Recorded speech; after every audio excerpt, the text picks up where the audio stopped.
नमस्कार, मैं शिवानी रूबरू बिहार में आपका स्वागत है। आज है 1 अक्टूबर। चलिए फटाफट बढ़ते हैं बिहार की अब तक की 20 बड़ी खबरों के साथ। उससे पहले एक नज़र अब तक की टॉप 5 खबरों पर।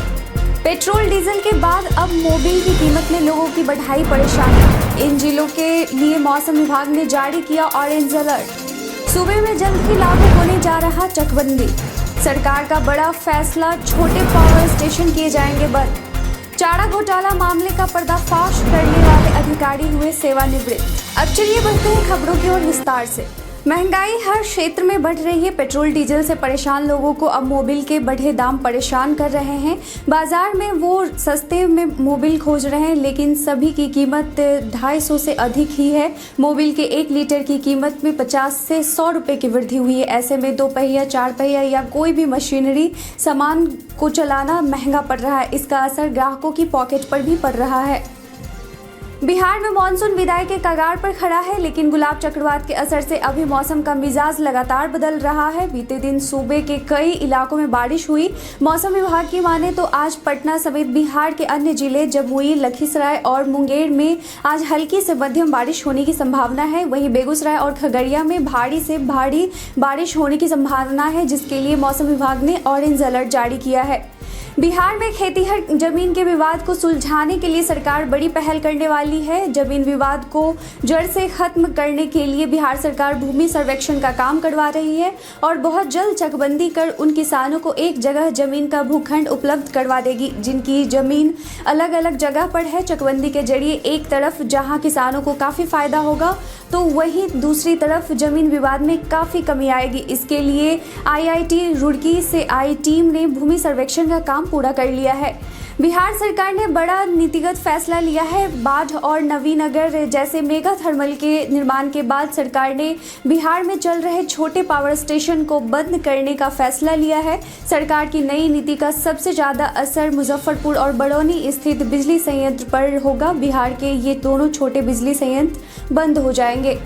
बिहार प्रांत का सबसे बड़ा भ्रष्टाचार घोटाला, चारा घोटाला मामले का पर्दाफाश करने वाले अधिकारी अमित खरे बीते दिन सेवानिवृत्त हो गए।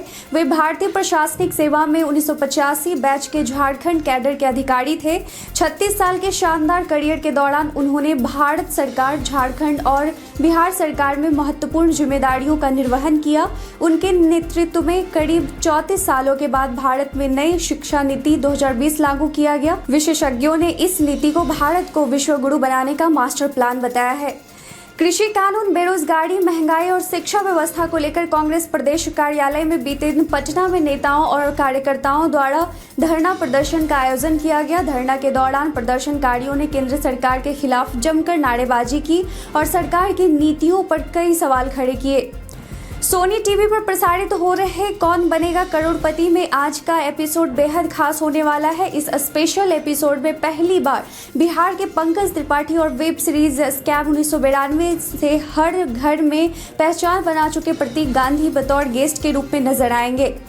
राज्य सरकार ने पेंशनरों को विशेष सहूलियत प्रदान करने के लिए इससे जुड़े सभी प्रावधानों को ऑनलाइन कर दिया है। अब पेंशन से जुड़ी किसी तरह की शिकायतों और समस्याओं का समाधान ऑनलाइन ही कर दिया जाएगा। इससे पेंशनरों को अब काफ़ी सहूलियत होगी। अब NPS के अंतर्गत शिकायतों के ऑनलाइन निपटारे के अलावा पूरी जानकारी भी NPS की वेबसाइट पर ही आप देख सकते हैं। पंचायत समिति के कार्यों की निगरानी प्रखंड विकास पदाधिकारी BDO ही पूर्व की भांति करते रहेंगे। इसको लेकर पंचायती राज विभाग ने आदेश जारी कर दिया है। विभाग ने यह भी कहा है कि BDO ही समिति की स्थापना का कार्य देखेंगे। हालांकि इसको लेकर प्रखंड पंचायत राज पदाधिकारियों ने आपत्ति जताई है और विभाग के प्रधान सचिव को इस संबंध में पत्र लिखा है। तेजस्वी यादव को घेरने के लिए JDU उन्हें काउंटर 15 का ब्लूप्रिंट तैयार किया है। दरअसल लालू राबड़ी के शासनकाल वाले 15 साल की तस्वीर बार बार याद दिलाई जाए। लालू राबड़ी शासनकाल के दौरान बिहार में जो माहौल था वो जनता के सामने बार बार रखी जाए, यही JDU की योजना है। इसके लिए बीते दिन पार्टी के प्रवक्ताओं समेत प्रदेश अध्यक्ष और अन्य नेताओं की बैठक हुई। बिहार में एक बार फिर से RJD ने पोस्टर वार शुरू कर दिया है। लालू प्रसाद यादव की पार्टी राष्ट्रीय जनता दल ने पोस्टरबाजी कर केंद्र की नरेंद्र मोदी सरकार और बिहार की नीतीश सरकार पर हमला बोला है। राजधानी पटना में आरजेडी दफ्तर के बाहर किसानों के साथ पीएम मोदी और सीएम नीतीश कुमार की तस्वीर लगाई गई है।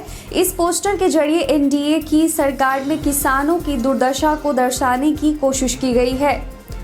रेलवे के आरक्षित टिकट पर यात्रा करने वालों के लिए खुशखबरी है। केंद्र सरकार की दो एजेंसी आईआरसीटीसी और पोस्ट ऑफिस के बीच हुए समझौते के आधार पर अब पोस्ट ऑफिस से रेलवे का आरक्षण टिकट मिल सकेगा। पोस्ट ऑफिस द्वारा तत्काल टिकट भी रेल यात्रियों को उपलब्ध कराया जाएगा। जिस पोस्ट ऑफिस में यह सुविधा मिलेगी, वहां के कर्मियों को रेलवे द्वारा प्रशिक्षित भी किया जा रहा है। विशेष राज्य के मुद्दे पर बिहार के वरिष्ठ नेताओं में शिवानंद तिवारी को 1.5 दशक बाद यह एहसास हुआ कि बिहार का विकास संभव नहीं है। फिर चाहे बिहार को विशेष राज्य का दर्जा मिले, विशेष पैकेज मिले, बिहार पहले भी मजदूर सप्लाई करने वाला राज्य था, आगे भी रहेगा। अब शिवानंद तिवारी ने इस मुद्दे पर सीएम को सलाह दी है कि इससे कुछ नहीं होने वाला है। हाँ, यह बात अलग है कि यही मांग तेजस्वी यादव भी कर रहे हैं, लेकिन शिवानंद तिवारी उन्हें कोई नसीहत नहीं दी है।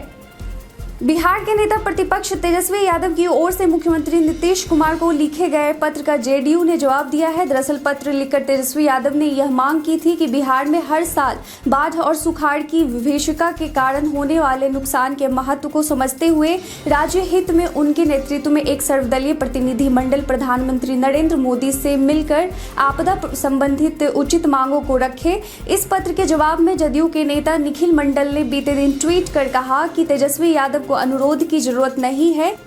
बाढ़ से निजात कैसे पाया जाए, इस पर मुख्यमंत्री नीतीश कुमार लगातार काम कर रहे हैं। इसके साथ ही निखिल मंडल ने तेजस्वी यादव से कई सवाल भी पूछे। जेएनयू में नारेबाजी के दौरान चर्चा में आए कन्हैया कुमार के कांग्रेस में शामिल होने के बाद मध्य प्रदेश के बदनावर में बीजेपी युवा मोर्चा ने कांग्रेस पर सवाल खड़े किए हैं। कन्हैया कुमार के कांग्रेस में शामिल होने को लेकर भाजपा युवा मोर्चा के जिला महामंत्री जय सूर्या की ओर से बदनावर बस स्टैंड में लगाया गया यह पोस्टर राजनीतिक गलियारों में चर्चा का विषय बना हुआ है। इस पोस्टर में सोनिया गांधी और राहुल गांधी, प्रदेश के पूर्व मुख्यमंत्री दिग्विजय सिंह और कमलनाथ के साथ कन्हैया कुमार की तस्वीर लगी हुई है। इसके साथ ही पोस्टर पर लिखा गया है कि भारत तेरे टुकड़े होंगे अब हो गया कांग्रेस का नारा।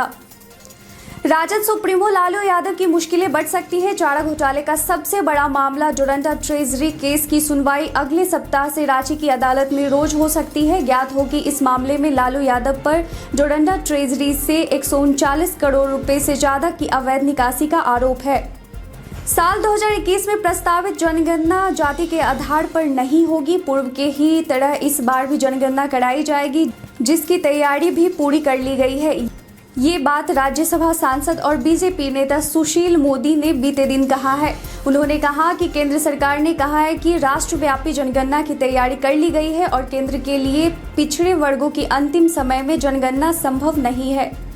बिहार सरकार ने पंचायत सरकार भवन एवं वीडियो कॉन्फ्रेंसिंग के लिए केंद्र सरकार से 6000 करोड़ की मांग की है। सरकार ने केंद्र के पंचायती राज मंत्रालय में 4800 जगहों पर आरटीपीएस एवं सीएससी काउंटर की सुविधा के साथ पंचायत सरकार भवन बनाने के लिए राशि की डिमांड की है। पटना लोकमान्य तिलक का बीते दिन से मध्य प्रदेश के मदन महल स्टेशन पर ठहराव बंद कर दिया गया है। पूर्व मध्य रेल की ओर से इस संबंध में सूचना जारी कर दी गई है।